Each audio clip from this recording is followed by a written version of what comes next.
What's up, Fantasy Champions? Spotlight Sports Network is excited to tell you about an amazing deal from Thrive Fantasy, your place for daily fantasy sports and esports. Right now with promo code SS Network, Thrive Fantasy will match up to $50 of your first deposit. So go to thrivefantasy.com and sign up now with promo code SS Network. That's thrivefantasy.com, promo code SS Network.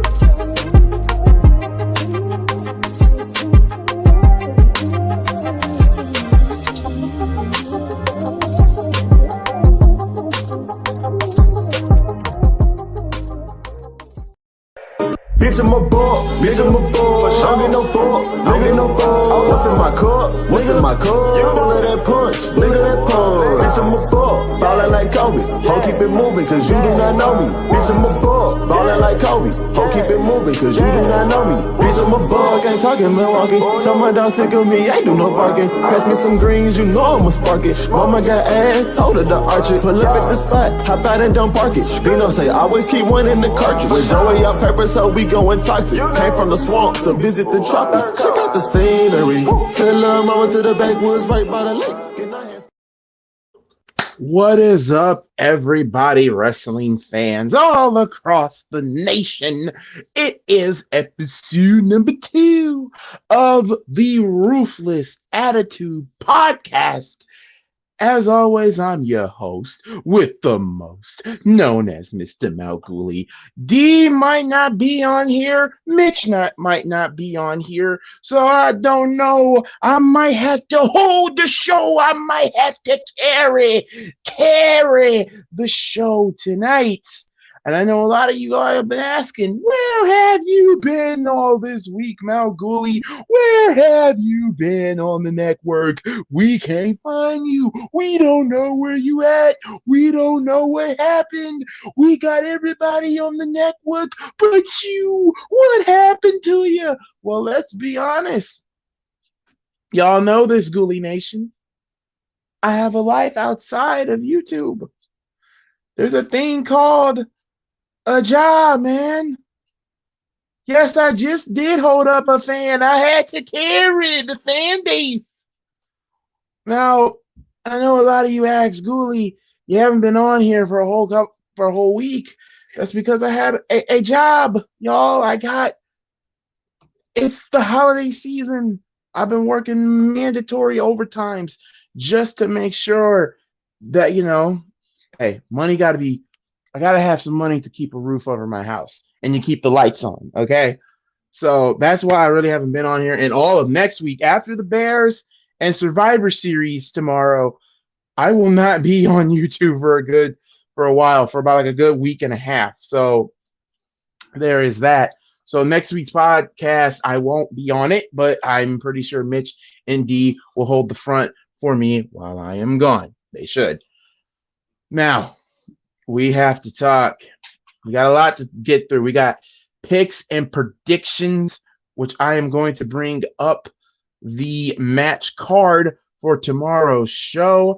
So I got to ask you guys, this Survivor Series, I'm not a big fan of this year's of Survivor Series. I don't know about y'all, but this Survivor Series card is not really my favorite cup of tea. There's only about maybe 2 matches on here that I'm mostly interested in. Actually, 3. But 3 matches on here that I'm very interested in. We got to talk about them. Also, later on in the show, we will talk about Monday Night Raw, because Monday Night Raw was in Indianapolis, and I didn't hear anything positive about that show. I did watch a little bit of Raw. SmackDown, we'll talk about SmackDown a little bit. We'll talk about AEW Dynamite. And then to end off the show, we'll talk about Survivor Series yet again, because the big question now is, will he arrive? And who is that he? We'll talk about it. And also we'll talk about the WWE releases as well. Matter of fact, we'll talk about that after these picks and predictions. So got an action-packed show for you guys tonight. And also, if you're part of the chat right now, which there were 7 of you, and most of y'all come from my channel, please hit that like button. Hit the like button. And if you're new, please hit that like button, hit the subscribe button so you guys won't miss anything from this wonderful stream. So please, and if you want to participate in the picks and predictions, please let them up here. So let's talk about the first match, which is the 25-man battle royal. Here are your participants, and I kid you not, this right here is head scratching to me, because some of these people don't even need to be in no damn battle royal. Why are they in a battle royal? Because we don't know what to do with them. So here's your 25 superstars: AJ Styles, Angel Garza, Angelo Dawkins, Apollo Crews, Cedric Alexander, Cesaro, Chad Gable, Commander Aziz, Dolph Ziggler, Drew Gulak, Eric, don't know who that guy is, but Humberto Carrillo, Eric and from the Viking Express, or the Viking Experience, or the Viking Raiders. I'm calling them the Viking Raiders. Jinder Mahal's, Mansoor, Montez Ford, Omos, Otis, R-Truth, Ricochet, Robert Roode, Sami Zayn, Shanky, Shelton Benjamin, and T-Bar. I seriously do not have the words on who's going to win this. Like, I don't know who's going to win, guys. I don't know who's going to win. Don't know who's going to win. And Key has her picks and predictions in, but I don't think she even paid attention to this match. Guys in the chat, who do you have to win this match? Because I don't know who to pick. Because the logical would be AJ Styles, but I'm going to go out on a limb. It might just be Sami Zayn winning this after watching SmackDown. It might be Sami. I don't know. I really don't know, because this is kind of sad that all of these men, and all their talents are in a 25 battle royal. So what do they win? What do they win if they get the battle royal? Do they get number 30 in the Royal Rumble? Like, what is the purpose? Like, there's no purpose of this. And I'm not gonna be that guy that shits on it, because let's be real, WWE is doing that all so well. But I don't know, guys, who to pick. I might just go either AJ or Sami Zayn. That's where I'm going with. Omos could be a good pick, but I don't know. Don't know how this is gonna work. But let's just scratch that match. Now let's get to the champions versus champions. We have 1, 2, 3, 4 champions versus champion matches, and of course the traditional Survivor Series. So let's get down to one of them, and that is Damian Priest, the United States champion, versus Shinsuke Nakamura. I'm going to say this right now. I am going to be eyes glued. This match right here could be a sleeper match. Now, what does that mean of a sleeper match? That might be the match that just wakes the crowd up. And I believe that they can wake the crowd up. And we're going to go with this here. Damian Priest has been on a roll ever since winning the United States Championship. Shinsuke Nakamura has also been on a roll after winning the Intercontinental Championship. Both men are on a good roll, and it looks like the next project for Shinsuke Nakamura is Angel Garza. I don't see him losing that belt to Angel Garza. Thank God they did not do what I thought they were going to do. Everyone on the dirt sheets were saying, oh, Happy Corbin might be the Intercontinental Champion. Jesus Christ, I would have low-key lost my ever-loving mind if they would have gave the belt to Happy Corbin. I'm sorry. I love Baron Corbin, but I hate this Happy Corbin crap. It's boring. It's stupid. So I'm going to have to go with Damian Priest. Alexander Harbaloo says Damian Priest for the win. Yeah, I believe I got Damian Priest as well. Key picked Damian Priest. I don't know where Mitch and D stands on this. But yeah, I'm gonna have to go with Damian Priest. I'm going with Damian Priest here. All right, another champions versus champions. Tag team matches. Which show has the better tag team champions? As Rated RK Bro take on the Usos. This one here it's a no-brainer. I'm going with the Usos, Jimmy and Jay. They're not losing anytime soon. I mean, the bloodline is so it's so hot right now. Like the merchandise and all of that. They are the best, maybe the best three-man group so far out of everything right now in WWE. So I'm gonna have to go with the Usos. I mean, there's no brainer. It's Jimmy and Jay. I mean, I think Riddle will be the one to take the pin because there's been a little bit of dissension between Randy trying to get Riddle to focus. So yeah, I'm gonna have to go with the Usos here. They're not. He picked the Usos too. Like, yeah, I love Rated RK, bro, but I have a feeling they will lose those tag team titles in the next pay-per-view. Either that being TLC. I can actually look what the next tape. Well, actually, War Games is next, but it'd probably be either TLC or something else. So yeah, I'm gonna have to go with the Usos here. Another champion versus champion match, and this is personally, I thought this match would be the main event, but after what WWE did kind of poorly, and we'll talk about that a little bit later.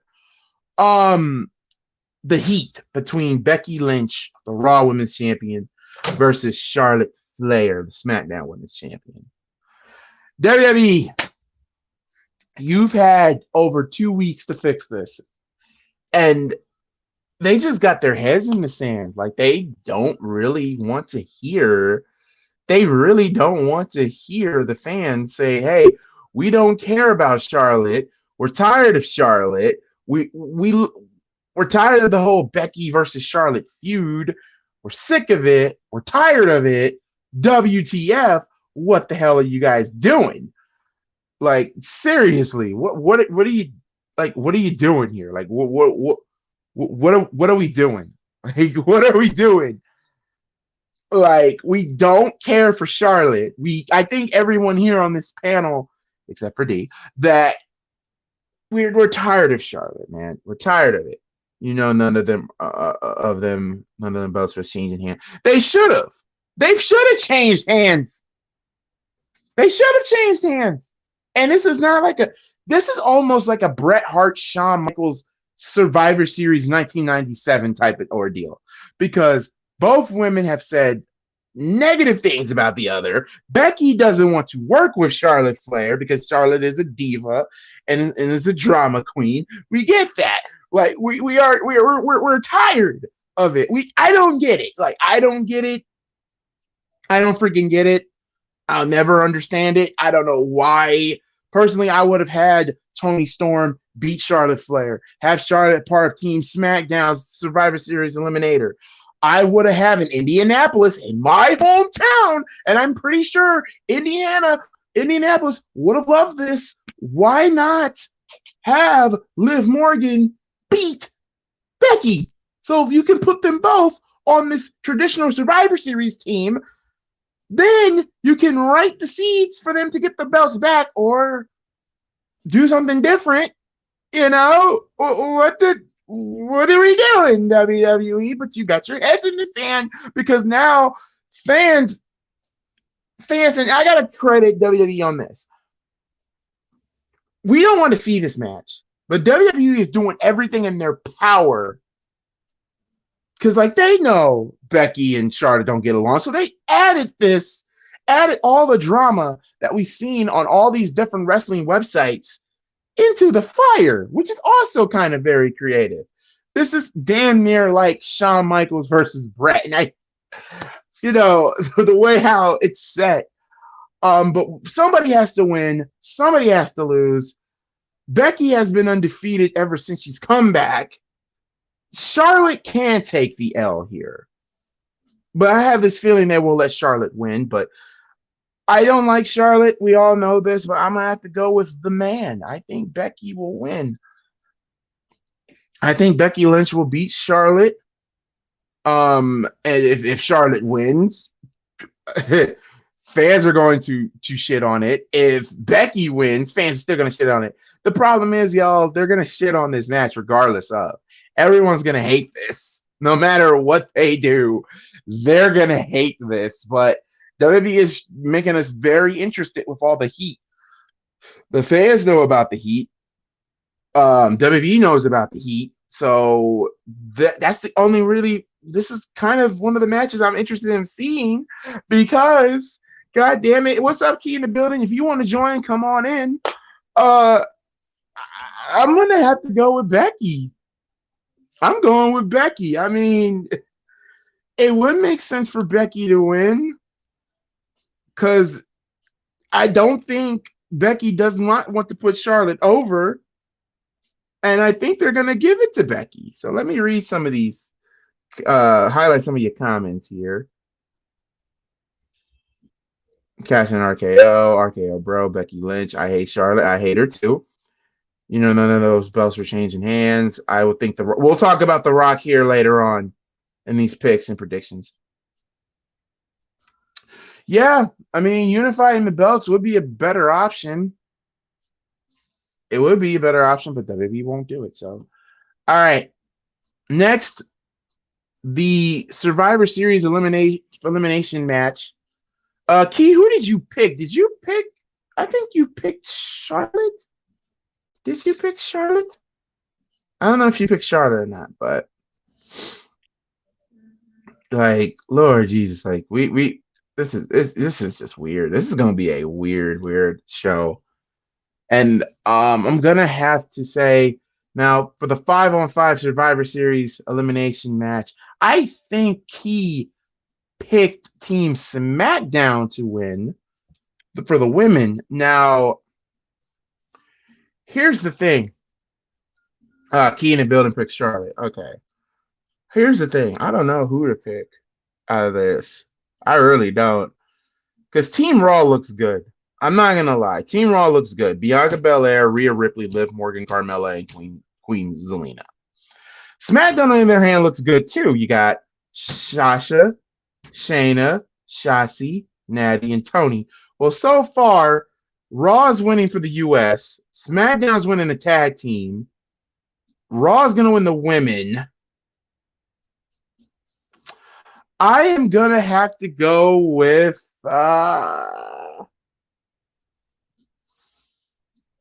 I'm going to have to go with Team Raw for the Women's Survivor Series. And I know, my baby Sasha's there. It hurts me to pick Team Raw because I love Team Raw's team and I love Team SmackDown's team. But to be honest, because Raw is the #1 show in Vince's mind, I think Liv Morgan might be the sole survivor. I think Liv Morgan will probably beat Shayna Baszler. I think Shayna Baszler will probably be the last one for SmackDown and Raw. I hate saying it. I'm going to have to go with Team Raw with Liv Morgan as the sole survivor. I'm sorry, I have to. Because here's the thing. We all know Toni Storm will take on Charlotte next week on SmackDown. They still haven't found no closure between Sasha and Shotzi, and I believe Shotzi is going to be the main reason why SmackDown will lose. But yeah, I want SmackDown to win this year. Since the brand split, Raw is 5-0 against SmackDown. I want this to finally be the year of Team Blue. Well, it's Vince. Vince is going to always let Team Raw win. But hopefully he grew a freaking brain, and that won't happen. So far, Raw has the edge for the U.S. title match. They have the edge, and the Raw women's and the Raw team. So what is up, Philly Sports Talk Podcast? What is up, Rob? What is up, RVD? What is up? Rob, if you want to come up here, man, y'all can. You guys can, of the Spotlight Sports Network team, you guys can and share me your thoughts on the picks and predictions or join me for this podcast until D or Mitch shows up. So now let's talk about the Survivor Series elimination match for the men. Team Raw, Seth, Finn Balor, Kevin Owens, Bobby Lashley, Austin Theory. SmackDown, Drew McIntyre, Jeff Hardy, King Woods, Happy Corbin, and Sheamus. I'm going with Team SmackDown here because let me say this. Raw, there's a lot of drama in Raw right now. Kevin Owens officially turning back into a heel, which I am perfectly fine with.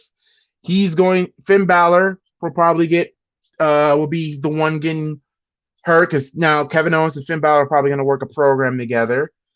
Then Seth Rollins and Bobby Lashley and Austin Theory. I think Rey Mysterio is going to come down. Both him and Dominic will come down and beat the crap out of Bobby and Austin, leaving Seth alone. So as for SmackDown, the only ones I see getting eliminated here is Happy Corbin and maybe Sheamus.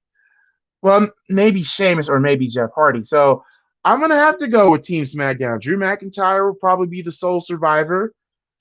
So I'm going with Team SmackDown. So that means the tiebreaker is between Big E and Roman Reigns.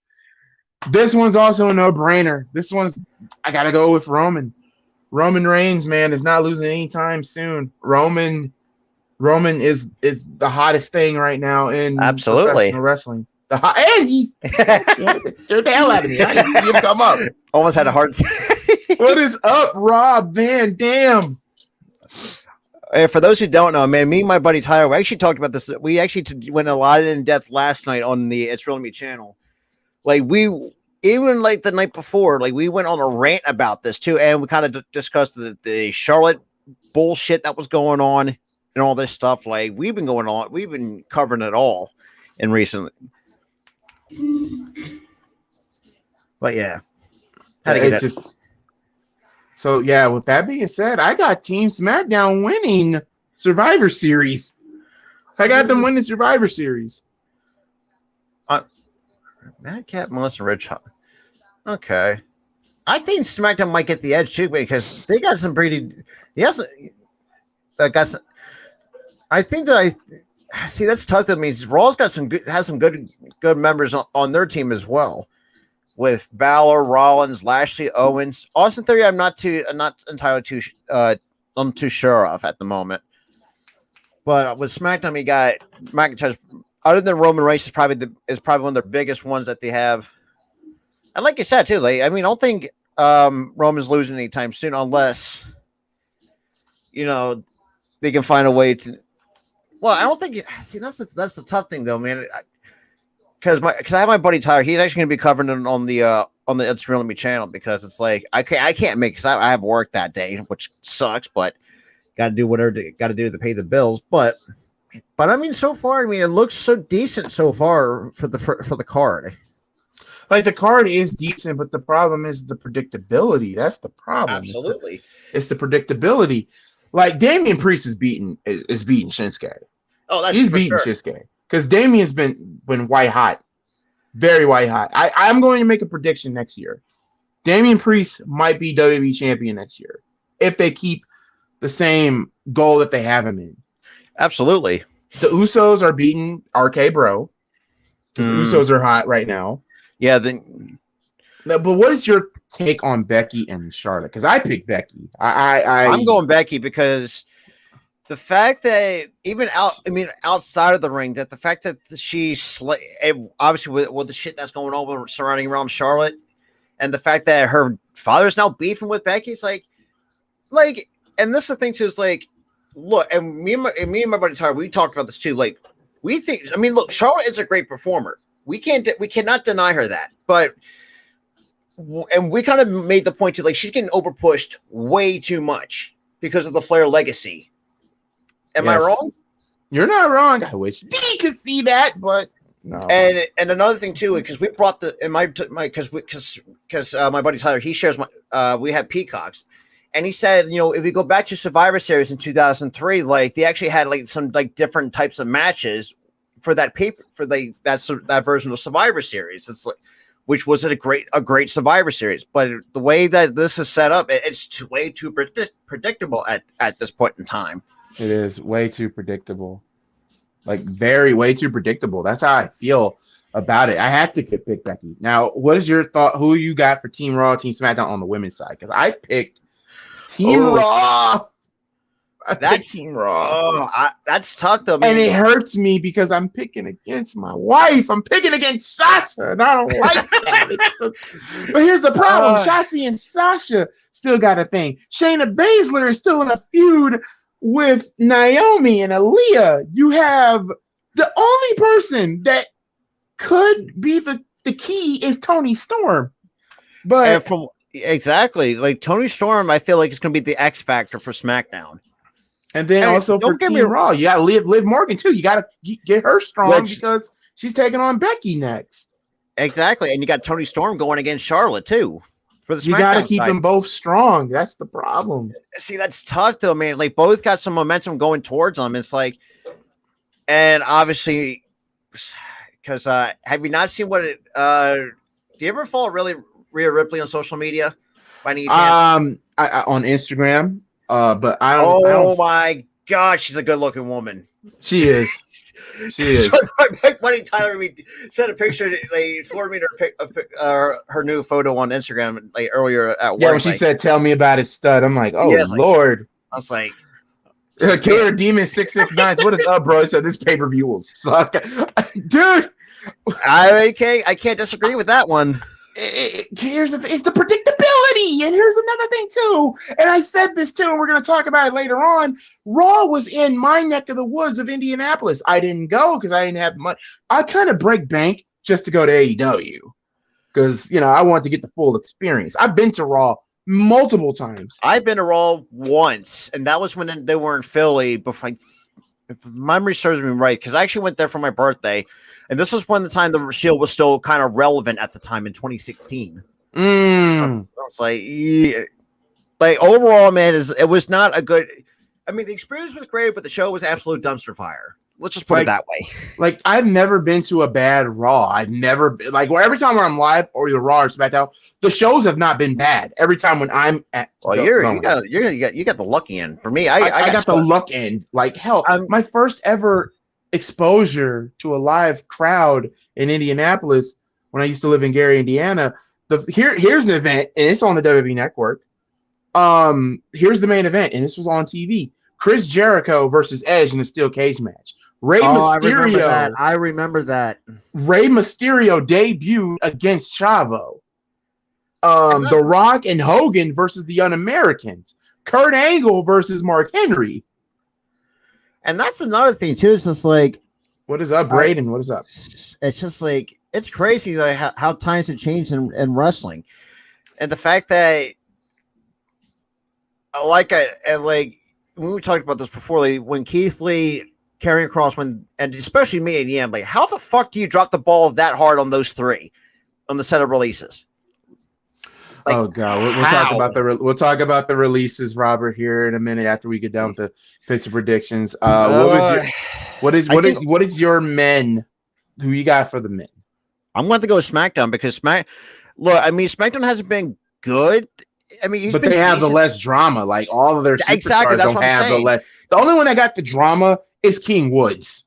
That's the issue that I have with SmackDown. But other than that, I mean, other than McIntyre, Corbin, who I think has some decent momentum with him, and Sheamus too, and Hardy. I mean, I think, but then it's just like I have men for the SmackDown. I'm going to have to go with Raw for the women's division. But also, my bad. Also, when it comes down to it, what I love to see coming out of next week, personally, I would love to see. Are they going to do Drew versus Roman next? Now, because here's what we're going to do, because we're going to talk about Big E and Roman. And this is when Robert came in. I have Roman because Roman's not losing anytime soon. The match will be great. I think the main event will be the match of the night. And here's where I'm predicting. We will see Roman Reigns and the Usos celebrating, okay? In the middle of the ring. Here's what happens. This is what I might have to do a booking, how I would book a Rock versus Roman feud. I would low-key do this. Have Roman Reigns and the Usos out there, they celebrating. Okay. Then the music hits. Not the Rock's music, but Rikishi's music. Now, hear me out. Rikishi's up there celebrating. Well, of course, the Usos are happy. They're like, "Hey, he's our dad, Hall of Famer." Absolutely. Paul Heyman got like a turd look on his face. Roman got like a turd look on his face, and then Rikishi grabs the mic and says, like he's not gonna call him Roman. I'd rather have him call him Joe. So, like, Joe, everything you have accomplished, everything you have done, everything you has been great. But there's one thing that's been bothering me and the other side of the family. We don't remember you being next in line as the head of the table. The last time we checked, this man was in line for the head of the table. Boom. If you smell what the Rock is cooking, then the Rock comes out. Yeah, and because me and Ty were talking about that too. It's like, because it's like, it's 25 years of the Rock. You got to have the Rock has to be there. And and that's the thing too. Like, if you're gonna hit the Rock's music, let's just go back to the late '90s, mid to late '90s. Like, if you smell exactly the Rock, the Attitude Era. I mean, I love that theme. That is the best Rock theme to me, in my opinion. Well, despite the fact that he has so many variations over the years, though, which is crazy to really understand. It's like, how the hell does he? The dude, and me and Ty were talking about this too. The fact that the Rock been doing this for 25 years, like, that's my favorite wrestler of all time. That's I love the Rock. I mean, who doesn't, man? The guy he was like the first roaster before the roasters were even a thing nowadays. Like, the fact that he'll talk in third person, which is like, at one point, it's like, I was questioning of it. It's like, who I say, but then again, it just kind of works with that. But yeah, like with the Rock coming down, you could have the Rock cut his promo saying about 25 years and whatnot, then have him confront Roman and have them not physical. I wouldn't do it physical though, because number one, you have to think. You have all this time to do it. Do not let it go physical. The only thing that you could do is that, Rock would tell Roman, "Hey, look, like this, your family, I respect that, but this whole head of the table, it's kind of just bothering me." It's not even that. It's like, Joe, who told you that you were next in line? Oh, and then of course, then you can have the Rock cut down on Roman just a bit, just a bit, because you know how the Rock will go in his promos. But what is up, Eagle's Uncensored Podcast? Yeah, my buddy. What is up, Cody Johnson? My buddy. Yeah, I would have the Rock close out Survivor Series with Drew McIntyre hitting the Claymore on Roman, signifying Roman's next opponent. Yeah. And now, if that be at TLC, so be it. But personally, I wish it was Roman versus Drew at Mania. I think you could wait a year for The Rock and Roman, but since all of the releases, and we're going to talk about that here shortly, with all the releases and everything, and how WWE has been taking a downward spiral, your best bet to get some asses in seats and having the world watch, is having The Rock versus Roman. I think it's a year early, but the way how WWE has been lately, because of budget cuts and having John Laurinaitis come back as the head of talent relations, which is, I feel like, it's complete bullshit. Like, these budget cuts, like, you dropped the ball on maybe 4 potential. You mean you had a lot of talent that you've dropped the ball on, and you have Bray. Even when they released Bray Wyatt, it's like, what the fuck are you doing? They don't know what they're doing. But what in the absolute? Let's just stop beating the dead horse, because now we're on it. Absolutely, we're on it. I'm about to look it up. All the releases, y'all. I got the news. I think it was it Friday? Friday, 1:00 in the morning. I'm asleep, y'all. I'm asleep. I'm getting notifications from Mitch. I think Robert put his 2 cents in. D put his in. Key put it in. Damian put his in. Jamar Games, Kobe the GOAT. All of you Matter of fact, I love each and every one of you. But if I'm asleep, I'm asleep. I'm like a bear. I'm hibernating for tomorrow. And I wake up at 1 o'clock and I see something I didn't want to see. At first, I look at Snapchat and Damien's like, oh, like this not really Hit Row. And I'm like, what the frick is Hit Row? I'm like, who is Hit Row? And then it came to me. I'm like, no, they didn't. They didn't. I'm like, and Keith. And look, first you start with BFAB the first time, and then you drop the. What was the point of having Hit Row even come to the main roster? Exactly. BFAB doesn't even get on there. Don't even have screen time. And then 2 weeks later, it's the same with Taya Valkyrie. And she came out and said on Twitter too, like, stop. Yeah, don't stop supporting WWE. Stop supporting them. It's like, oh my god. And then apparently what I'm hearing is that the whole group of Isaiah Swerve Scott's team. I'm sorry, I'm not calling him Isaiah Swerve Scott anymore. I'm calling him Shane Strickland now. Shane Strickland. Yeah, good old Shane Strickland. Swerve. So Shane Strickland, apparently, I think it was Top Dollar said that.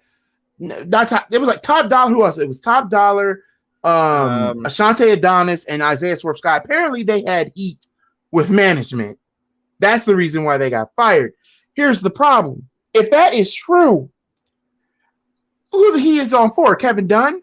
Because Kevin Dunn is an idiot. I don't know. I had to read the whole article. I have to read the whole article, but apparently they had heat in the locker room. They had heat in the thing. But according to Top Dollar, he said it was a management thing. It was a management thing. I mean, what have we been saying the last, 5 years? It's always been management. It's management. You had the 3 cancerous tumors that you have in the company. That's Vince, you have Nick Khan, and John Laurinaitis. Add 2 more to that. Bruce Pritchard with his. Oh, I forgot. Yeah. Let me say this about Bruce Pritchard. I don't hate him as a human being. I don't. But as a writer, it's just he likes to. He's one of those people that likes what Vince likes to hear. That's the problem. He's like, there's nobody in that company that has the nuts enough to tell Vince, look, this is not going to freaking work. The only people that did that was Jim Cornette and a few Pat Patterson and a whole few others. Yeah, they actually had some common sense to know what was going to go what's going to go down. What's going to happen and what's not going to happen. And they did that. And this is what I mean. Look, despite the shit that Jim Cornette gets, at most, I see 95% of the time, he's actually right and to see how the company's going. He is. Yes. He's right. And even though the whole AEW thing, I just wish he let go of that, dude. It's not going anywhere. Yeah, it's true as well. I mean, and that's another thing by him, by John L. Jackson. What was the point of having John Morrison come back? Yeah, what was the point of having John Morrison come back? But me and my buddy Tyler to talk about this too. Like how he got released the first time kind of mirrored. It made me mad. It literally made me mad. Like it was the first time how he got fired from the company. You know, parallel with Miz and all like the same shtick that was happened. When was that? 2000 in the early 2000s.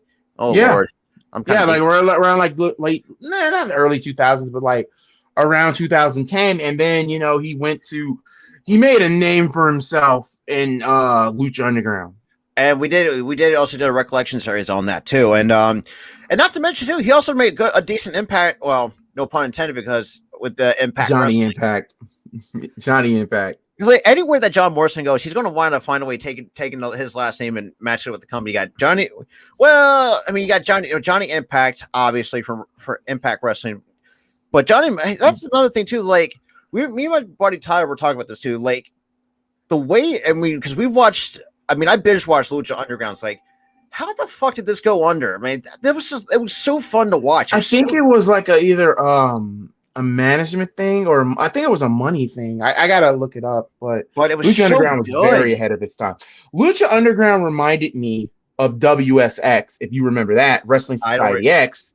Nope. If Wrestling Society X was A, not 30 minutes long, B, had some matches that didn't last longer than 4 minutes, and C, actually was not on MTV. Oh, yeah. And then here's the thing. I like Wrestling Society X. I might have to do a review lately on this podcast, and that would be absolutely great. That's how me and Tyler do it on the It's Really Me channel. We do like a recollection series, or kind of go back to look at obviously we looked over Nitro, we looked over Lucha Underground. Sometimes when you guys do Wrestling Society X, I'm in. I'm in because it's like and he did show me too that Matanza Cueto actually made his debut on Major League Wrestling. Yes, like, and he also got he did, and he also got his was Dario as well by his side. Dario by his side, and I'm like, dude, that's the perfect match. Dude, it really is. Because we were talking about this too, Dario Cueto, man, you cannot have a guy to play a really perfect scripted heel the way that he did in Lucha Underground. The way that he went about it is like, wow, okay. But yeah, I mean, like the biggest name on the list is John Morrison, obviously, who was a 3-time Intercontinental Champion, multi 6-man tag team champion, and obviously, to be honest though, the best thing for John Morrison since he came back with the company, and this is my opinion, and I think I don't know if it's sad or it's just his match at WrestleMania with The Miz versus Bad Bunny. That whole match was a match of the night at that WrestleMania. And it was the one that had the most build up. And I had a feeling that since Tyra Valkyrie got canned, I think John Morrison was always out the door. Yeah. And knowing now, the question is, we're going to name through these lists. So Ashante Adonis, Drake Maverick. That one really hurt me because I love Drake Maverick. Yeah, absolutely. When they fired him the first time, he came up with that big promo and that big speech. And it felt like, oh my God, he's going to be the Cruiserweight champion. And what happened? They didn't even put the Cruiserweight title on him. Let's be real. Ever since Drake Maverick, okay, you expose him and his wife, his actual wife, Renee Michelle, who was you say Rhea Ripley's is a good looking woman. You need to look at Drake. Renee Michelle might have Rhea beat. And she is so nice, especially when she's on Instagram Live. I don't want to cut you off because I'm actually going to hop off because I actually have my show very soon. So I wanted to hop on and kind of shoot the shit for a little bit, and I got to hop out real quick because I also have my show as well. I appreciate it, Robert. No problem. Well, yeah, it's been fun, guys. Hopefully I can see you guys hopefully soon. Hopefully Monday for my 200 sub special because I had to keep pushing that back because of different scheduling issues. Right. But yeah, Goalie, man, it was fun. I guess I'll see you on the other side. All right, Rob. I see you, man. That was Robert, and if you want to follow his channel, it's right here, Philly Sports Talk Podcast. So while we get to that, Renee Michelle is good looking, but I think honestly, okay. But no, what I'm saying is with Drake, and then Drake put out a very good looking promo on his Instagram and his Twitter account, which was also great. I love Drake Maverick. I think he's a great wrestler. I think he can do comedy, but also he can be very serious. Like with his feud with EC3 and Impact was really, really good. Thought that was doing something. That really hurt me that Drake is gone. And like I said, they kind of exposed Drake and Renee Michelle's marriage because I believe this is actually true. I mean, if it's not, I don't want her coming. I don't want anybody coming after me for this. But Renee Michelle, she even talked about it. Like, I think her and Drake still have not consummated their marriage because COVID and whatnot. Even before COVID, they were going to, but then they couldn't because they were on live freaking TV, and they couldn't have the time to be consummate. So the thing that really gets to me with WWE, you do that, okay, you let Renee go, because the whole feud with Drake, she's not under contract, you just got her on this 10-day, like this month feud. Renee's now killing it in Impact, AEW, and doing all this other stuff. Okay, good for her. Love you, Renee Michelle. Could be a future world champion. We could get her an ACW. Just letting you know. And as for Drake, Drake had like one of the most passionate promos I think I've ever seen after getting fired. He said, "What are you gonna do? Are you gonna let your dream die? No. I would love for Drake Maverick to come back to Impact. I would love for him to come back to Impact. I would love for him. AEW, no. There's way too many people. So Drake Maverick, I wish you all the best of luck. I've always been a fan of yours with your on your Rockstar Spud days. So yeah, please go back to being Rockstar Spud. Or you can keep the Drake Maverick name. It's cool with me either way. So yeah, have you and Renee be on Impact. Would love for that man to be world champion. Impact might do it. Shane Strickland, that hit okay. Shane Strickland, Ashante Adonis, and Top Dollar. That one there really hurts. That one hurts me the most, especially with Isaiah Swerve Scott. And TNA, he wins, should have won the Cruiserweight Championship, wins the North American title, doesn't even freaking defend it, loses it to Carmelo Hayes, goes to the main roster with his group. B-Fab gets fired. B-Rab gets fired. Okay? And then him and his other friends get fired. They still have the Swerve podcast, which is great. I hope they take that off the WWE Network now. If they don't, Isaiah Swerve, Shane Strickland, sue them. For me, what is up, Brickyard Birds podcast? He says, "Sup, AK." I think he means that for, but yeah, that's one of the things though that really just hurts me. And I love Isaiah Swerve Scott. He could have been so much more, and especially with the Hit Row gimmick. Hit Row was very popular in NXT, and when they got drafted to SmackDown, I thought that was going to be really popular for them too.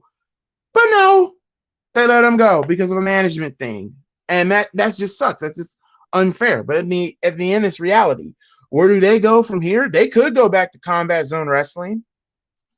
They could go back to Shane Strickland could go back to MLW. Remember, he was their first ever, I believe, one of the first ever MLW World Heavyweight Champions, if I'm not mistaken. He could either go to Impact. Wherever Shane Strickland goes, I am going to be a fan of, and I am going to get his t-shirt in my size. So there you go with that. We've already talked about John Morrison. Jackson Riker, I thought he should have been fired a long time ago with the whole thing. Now, this one here is not drama related. Like, this one here is drama related with him because, number one, the whole entire, him saying, about the whole Trump thing and the Black Lives Matter and all of that, and he got major heat backstage. He wasn't on TV as much, and then they put him in this thing with Elias, and then that didn't go anywhere. And like, he had a good match with Elias. He might go back to Impact, but I don't know. It could be. It's like WWE pushes someone so good they get over, does something stupid with them, and ruins their character, and then releases them as if they were useless. It's frustrating that they keep doing this. You got the cancers. Shane Thorne, I didn't know Shane Thorne was still with the company. I didn't know. And here's the thing. He tweeted out, I thought I was retired. The funny thing is, that's kind of funny to me. How do you be retired?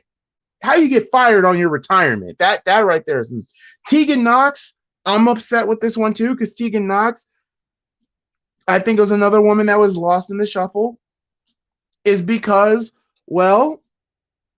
she was with the tag team with Shotzi in NXT, comes to the main roster, lost in the shuffle, then gone.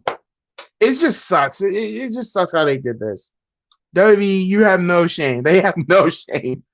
And looking at Booker T's on Reality of Wrestling, he even said this: the reason for the releases is said to be budget cuts. Once again, multi-billion-dollar company, budget cuts. But here's one of the biggest reasons, though.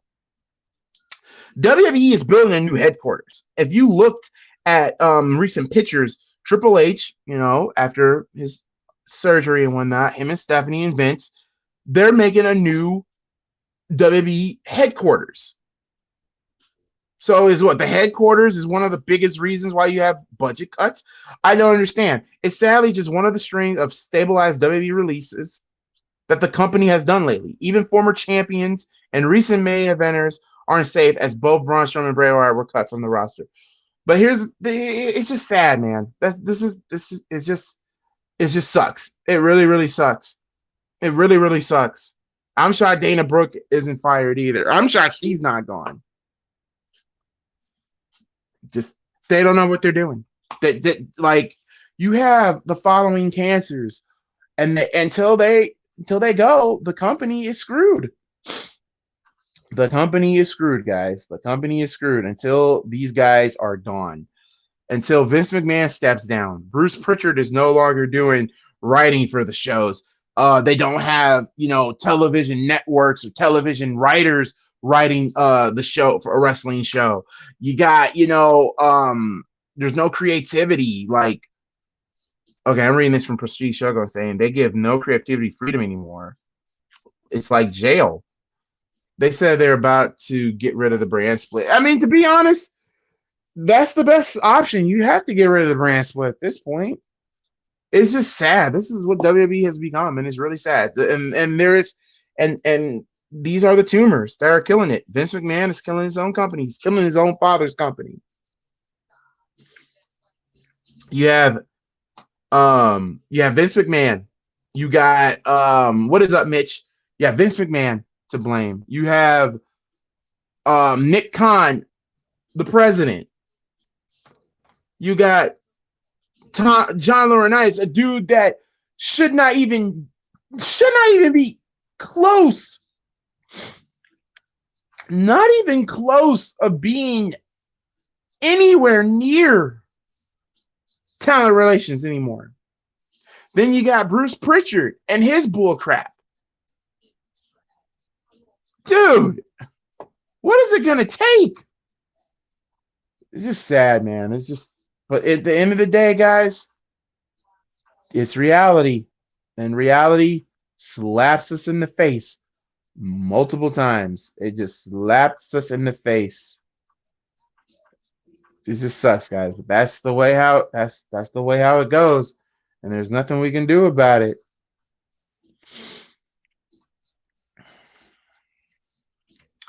All right. Now let's move on, switch gears, and talk about Raw and SmackDown. We're going to talk this both in a whole. Mostly for Raw. I'm going to get on Raw a little bit. Raw was live in my hometown of Indianapolis, Indiana. And what I heard from a lot of people that they did not enjoy the show. We saw a long opening match. We saw the Usos beating up Big E. We saw Tamina. I didn't even know Tamina was still on Monday night. I didn't know Tamina was on Monday Night Raw. Tamina, oh God, that's another person that's been jumping everywhere. I didn't know Tamina was on Raw. So what do? She takes on Bianca Belair. Then Bianca gets interrupted. I guess Bianca's next opponent is Piper Niven. I'm just running out highlights. Randy Orton and trying to get to Matt Riddle, saying like you need to focus on rated RK Bro. And then we had the main event segment. Okay, and I'm gonna say this right now too about the main event segment. Okay, Bobby Lashley comes up, beats the crap out of Ray. Okay, and then Adam Pearce basically takes Rey Mysterio out of the Survivor Series team to replace him with Austin Theory. I mean, it's a big step for Austin Theory. I don't mind it, but here's the problem. Austin Theory is good, but here's the problem. You guys gave him a very stupid gimmick of him with the selfies and all that. That is so stupid. I hate what they've done with that. I mean, trying to keep it modern and whatnot. I just don't understand it. Raw, and coming from friends who have went to Monday Night Raw, they said it wasn't good. And they said that I did the right thing by going to AEW. Like that's sad. When I have multiple people who went to the show and they basically said you were better off in AEW. Now I'm not going to jump to the camp of AEW because AEW Indianapolis was a fantastic show. My first time going to AEW. And I still have that Raw DVR'd. And now we go to SmackDown. I'm going to keep on some big keys on SmackDown. Shotzi versus Sasha was actually a really, really great match. It really has. It really has been a really great match. Let me read some of these comments before I move on to SmackDown. WWE has all the power to become amazing and interesting again. But it's like they don't want to. They rather just ignore the fans and be stupid. The only time they listen to the fans, in my opinion, is when WrestleMania comes around, which is very stupid. I mean, granted, we want WrestleMania to be great, but we want wrestling to be good for you every goddamn day. You feel like Daniel Bryan was playing the heel when he came out talking about, we'll talk about AEW after we talk about this. People said the only thing that made Monday Night Raw alive was Morgan and Liv Morgan and Becky Lynch was a really great promo. And personally, I wish they would have had the match in Indianapolis so you could change. If Becky doesn't want to work with Charlotte, okay, why not have the match between Liv Morgan and Becky, have Liv win in Indy, and then you do Charlotte versus Liv. So that way you can write yourself off because you know they're gonna push Charlotte to win that match. But no, they didn't do it. Yeah, the Tyler Breeze gimmick. I didn't like it when Tyler Breeze did it. Monday Night Raw has just become unwatchable at this point. Only time I watch is I go faster to sleep. Go to sleep faster. Wow. Now SmackDown was actually pretty decent. I mean, we had a very, very good opening segment. I'm gonna say this right now. It was a good opening segment, but I have to say this, and then I'm just speaking my mind. What is the point? I think Xavier Woods is being punished, in my opinion. This is just my opinion. I think he's being punished. He wins King of the Ring. He becomes King Woods. He asks WWE to bring back King of the Ring. They do it. He wins the damn thing. And he's getting his ass kicked by Roman Reigns on a weekly basis. They destroyed Kofi. And then you have the Bloodline beating the crap out of King Woods. Not once, but twice in the last 2 weeks. And then I get to break the feud between Big E and Roman. I get that. But Woods, of all people, he's a freaking king of the Woods. He got a new theme, which is great. But then his scepter gets destroyed. His crown gets destroyed. His royal chair gets destroyed. Then he has a confrontation with Roman Reigns. The Usos get flown out from the stage. And here comes Big E. Instead of Roman Reigns putting his attention on Woods, he's staring dead at Big E. Then him and Big E have their little moment. And then, the Usos get taken out by Xavier and Big E. Then Roman comes in with a Superman punch. And then Xavier Woods, Roman Reigns was going to go for the spear, and then gets countered by the big ending, which Roman gets out of it. And we end the show with Big E standing on top. Like, personally, I would have loved it better if, I'm happy that they went that route, but at the same time, if they would have did the confrontation a little bit more earlier with the time that they had, I would have loved to see Roman Reigns and Xavier Woods, at least Xavier, get a little bit of offense in. I mean, he does when Big E comes out, but I'm just saying, let them fight for a good 5 to 10 minutes, then have Big E come out there and save the day and stuff like that. Match of the night to me goes clearly to Shotzi and Sasha.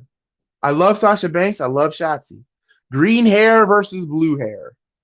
And I believe, I think it was Sasha. It was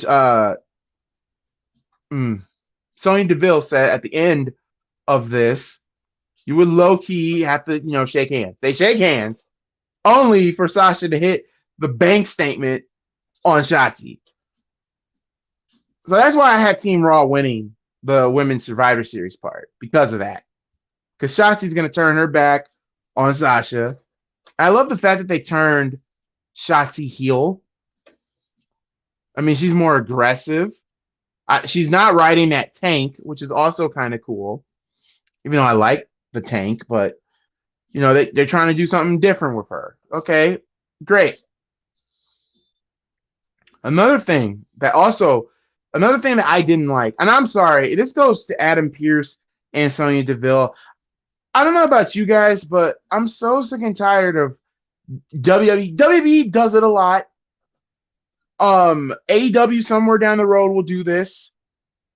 Impact has done it before. And I think Ring of Honor has done it before, if I'm not mistaken. CZW has done it. I'm so sick of the authority figure storyline, heel storyline. I hate the authority figure. Like, there has to be an authority figure, a heel authority figure at that. Like, why can't we have a William Regal? Like in NXT, like William Regal. Like, Regal is an authority figure, but he's like, he listens to he's like a fan favorite authority figure. Like, they're recycling the same thing. Nobody can be Vince McMahon, okay? Nobody can be Vince. I just wish they would stop it, man. And here's where I'm saying it. Sonya Deville, you know, there's a tag team match for the women. It's Aaliyah, who got wrongfully out last week, wins her first debut match on SmackDown, only for Sonya Deville to take it away from her because Sonya is still in, because she still has her feud and beef with Naomi. Okay, so Naomi and Aaliyah versus Shayna and Natty. I think the match only lasted for 2 minutes? Not 10, I'm sorry, like 2 minutes. And then we have a referee that from NXT fast counting, even though Naomi's clearly kicking out.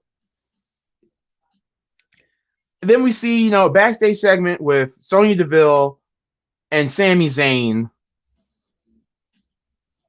And what do we see from here? We see, like, the referee saying, "Did I do good?" And then Sonya just completely snapping, saying, you know, that she didn't have anything to do with it, da-da-da-da-da. Obviously you did. Let me say this. I'm so done with the authority figures. I'm so done with those. Because, like, Sonya, nothing against Sonya can be annoying sometimes, but, like, and Adam Pearce was. Here's my thing. Adam Pearce. When did Adam Pearce grow a set of balls? Like, the character Adam Pearce. The authority figure grew a set of balls. This is the same dude that got his ass kicked by Roman Reigns and would get punked out by every single wrestler, like Braun Strowman and all these other wrestlers. Like, he doesn't have a backbone. And then out of a sudden, he kicks the Mysterios out of Survivor Series. He also suspends Brock. Like, they just out of nowhere heel. So where are we going with this? So it looks like the Mysterios might be taking on Adam Pearce and Bobby Lashley. And obviously, Naomi and Sonya, where is that going to go? Is that going to lead us to the Royal Rumble? Is that going to lead us to TLC? I would love to see a TLC match between all of these wrestlers I just named. And, like, if the Mysterios and Naomi win, we have no authority figure. What happened to GMs, man? What happened to GMs? Like, we need GMs back. I don't know. Like, it's the writing of WWE.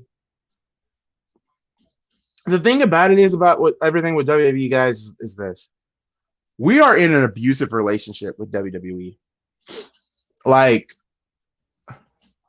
they're that one abusive. Oh yeah, they did cancel TLC. See, I'm so used to TLC being there every year. We are in an abusive relationship with WWE. Well, I know I am.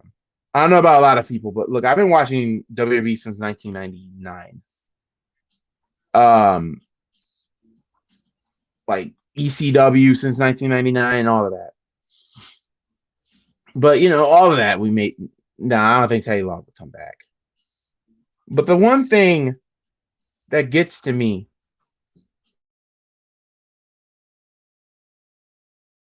what is up, Iverson Vlogs? But the one thing that I don't understand when it comes down to it with WWE, and this is why I say I'm in the abuse. We're dedicated fans that want the company to get better. I feel like we are in like that abusive relationship. Like, if you think about it, like WWE is like that one, like an abusive spouse that keeps on hitting you. And they said, and then they apologize saying it's going to get better. And then it's not going to get better. But we keep on coming back for more, thinking that they're going to change. And then they hit us in the freaking jaw by doing something idiotic with all the releases and the bullcrap storylines and the same matches every week. It's like when are we, the fans, are going to say enough is enough? We're going to move on to the next relationship. Well, some fans have moved on. And that's AEW and independent wrestling. Me, I'm still loyal. I don't know why I'm still loyal. I don't know why I'm still loyal to this company. I don't know, or just wrestling in general. Like, wrestling in general has always been my scapegoat from reality. It's like my reality to, it's like my distraction to get away from personal things. Like, and it's kind of hard to have that to be enjoyable if the one thing that you love for it to be your distraction out of reality, out of this world, just does stupid shit. I don't get it. I just don't get it. Maybe I don't know. All right. Now let's talk about AEW Dynamite. I'm going to talk about the things that I saw because I came home Wednesday very, very late. We saw Shida versus Nyla Rose. Nyla Rose finally picks up the win against Shida, which I thought was a very nice touch. Bryan Danielson has apparently turned heel. Personally, this is my opinion. I don't think they should have never turned him heel, at least not yet.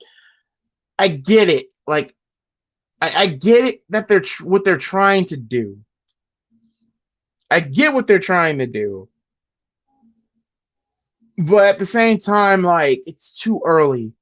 Way too early to turn Bryan Danielson heel, in my opinion. Way too early. That's just my opinion. What's up, Sleeping Angels?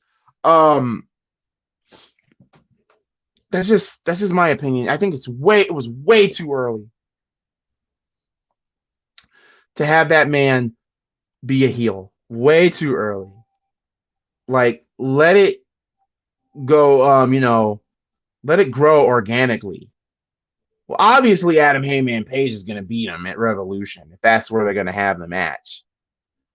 Another thing that we saw in AEW that was also really cool, Lio Rush and Donte Martin. I don't know about you guys, but I love this tag team of Lio Rush and Donte Martin as they took on the Acclaim.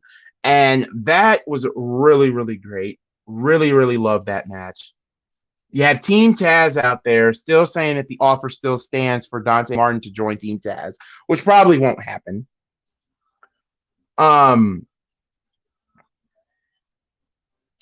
Here's the thing also. Let me read some of this. What I love about AEW is that they're unique. Some former struggling WWE wrestlers were given new gimmicks, and now they're thriving. At least Tony Khan cares about his wrestlers and his fans. If Page and Danielson have a match, Winham will attack Danielson to reunite the feud started in the other company. I do like him as a heel as well. Same. So yeah, what else do we get in AEW? Oh my God, Jay Lethal and Sammy Guevara was really fantastic. A really fantastic match. Overall, AEW was really good. I got to watch the first hour, the other hour of it, but I also got that show DVR'd. Let's talk about Rampage. Billy Gunn versus Darby Allin was what everyone should have thought it was going to be. And also, Red Velvet and Jay Cargill was very interesting. Love it.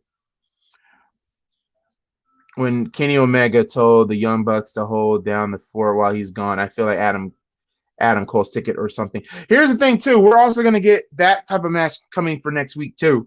Or I think it was at Dynamite. I could be wrong. But, yeah. And also, we won't be seeing Kenny Omega for a while because Omega is still battling injuries. He's been battling injuries for the last year, which is understandable. So I have a feeling he will drop that AAA title somewhere down the road, or he might forfeit the title, one of the two. The only problem I have with Rampage, it needs to be on live. Tanakanji's best looking woman superstar in pro wrestling changed my mind. She's okay. But yeah, AEW was okay. Well, the last hour that I saw was good. I got to watch the first hour, and then we'll go from there. All right, Ghoulie Nation. I think we got some more content to talk about here. Got some more content. Actually, here's my last. Here's my last. Will The Rock show up at Survivor Series? I believe he will. I believe The Rock will show up for a Survivor Series, and if he does, it's 25 years of The Rock. He has to be there. Like, he really, really has to be there. And yeah, that's pretty much it that I have for this week. Just to let you know before I get out of here, tomorrow. Whoa. What's the whole Rock at Survivor Series thing? Well, Prestige Shogun, it's been 25 years that The Rock has debuted in Survivor Series. He debuted it on Survivor Series 1996, which I am watching as we speak. He made his debut on a Team Survivor Series team, and I believe he was the last survivor as well on that Survivor Series team. I think he eliminated Goldust to be the last sole survivor. Actually, Survivor Series 1996 as a whole was not that bad of a show. Undertaker versus Mankind was good. The Rock making his debut was fantastic. We had the main event of Shawn Michaels versus Psycho Sid was good, and Stone Cold Steve Austin versus Bret the Hitman Hart was really good. That wasn't a bad show at all. Maybe I can review that show here on the podcast somewhere down the road. So yeah, guys, quick little updates for all of you. Tomorrow, the Spotlight Sports Network, obviously, the morning show, which I can't wait to do with you guys, obviously. Please join us for that. The Bears and the Ravens. Jesus.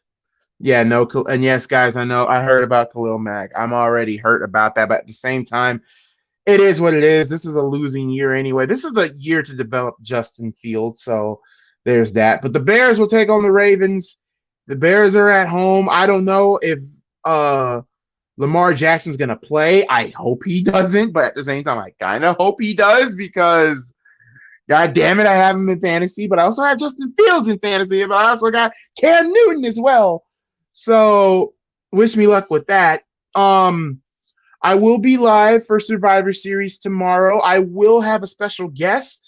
The man who does my theme song, AFM Dub, will be joining me for Survivor Series, and a few other people from the Spotlight Sports Network will also be following it for me too. Developing Justin Fields for a Justin Fields Zach Wilson duel next year. Yes, the Bears do face the Jets next year, which is going to be very interesting.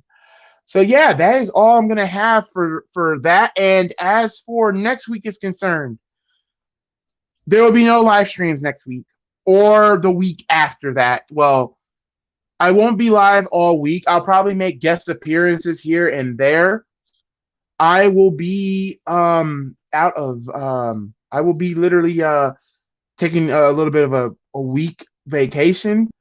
So if there are some videos or live streams on the channel, D, Mitch, Key, Coach Donte will be a part of that, and Hammer as well. They will be a part of that. You won't be seeing me, but you'll be seeing more of them on this channel when it progresses.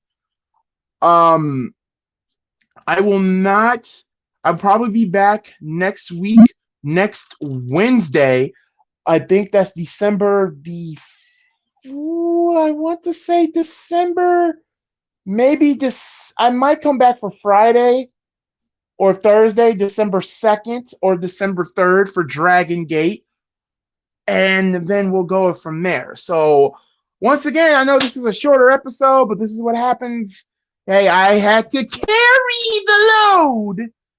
So yeah, guys, I love each and every one of you. Thank you so much for watching and listening to this on wherever platform you listen to. This has been the Ruthless Attitude Podcast. Sorry, I just can't speak. I need some water. Until next time, I will see you all again next time. I love each and every one of you guys. I'll see you guys tomorrow. Peace.